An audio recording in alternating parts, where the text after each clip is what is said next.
Welkom bij Extra Journaal, nieuws uit Curaçao, vers van de pers.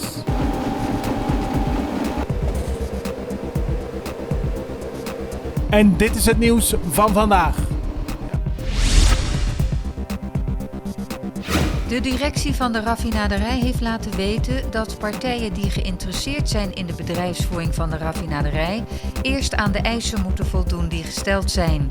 Om de toekomst van de raffinaderij te verzekeren, moeten zij een transparant en afgebakend proces bewandelen. De RDK en de PMO, het Project Management Office, hebben hiervoor een protocol opgezet bij het benaderen van gegadigden.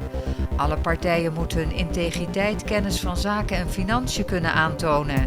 Via een nauwkeurig onderzoek wordt gekeken of de partijen geschikt zijn.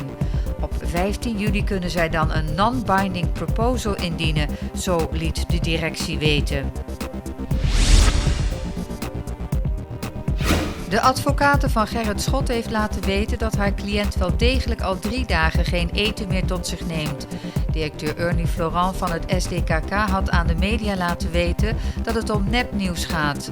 Volgens Lizaima da Costa Gomes protesteert Schotten tegen onrechtmatigheid. Begin mei heeft de advocaat een brief aan de directie gestuurd, onder andere over het luchtbeleid, maar tot op heden geen antwoord gekregen. Er wordt nu overwogen een zaak tegen de gevangenis te beginnen. Volgens de advocaten is minister van Justitie Girigori op de hoogte van de situatie in de gevangenis, maar onderneemt hij te weinig actie. De APVO weerlegt dat ze akkoord zijn gegaan met de ontslagprocedure van overheidsambtenaren. Ze hebben tot op heden nog niet met minister Conquet rond de tafel gezeten over de ontslagprocedure. De vakbond begrijpt niet waarom er zo geheimzinnig wordt gedaan over het pakket. De vakbond roept zijn leden dan ook op niet klakkeloos akkoord te gaan met datgene wat wordt aangeboden. De vakbond wil eerst precies weten wat de inhoud hiervan is.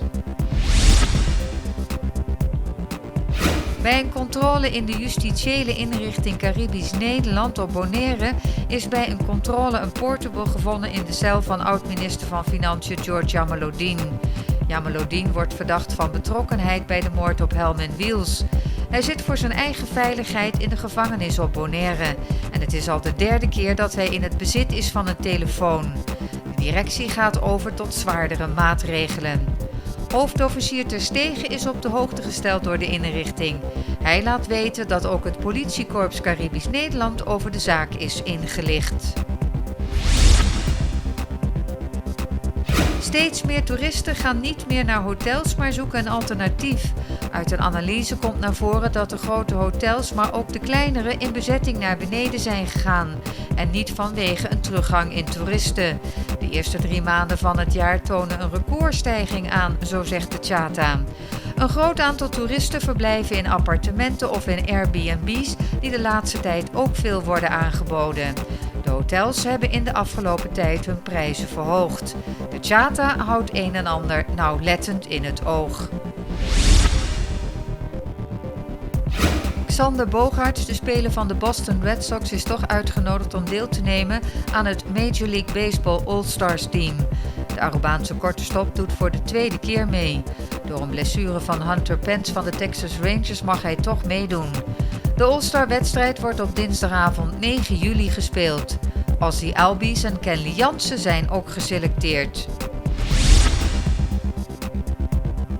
Amerika maakt zich op voor een bijzondere viering van de 4th of July. President Trump gaat vandaag op Onafhankelijkheidsdag de viering op een andere manier doen dan gebruikelijk. De Amerikanen zijn gewend op die dag hun verschillen voor een dag opzij te zetten en hun eenheid te vieren.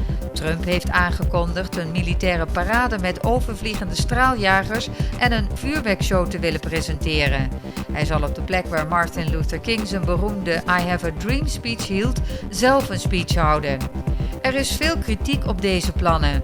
Een politiek woordvoerder van het Witte Huis zegt dat Trump geen politieke statements zal maken. Dit was het Extra Journaal met nieuws uit Curaçao in het Nederlands, elke doordeweekse dag. Tot de volgende keer.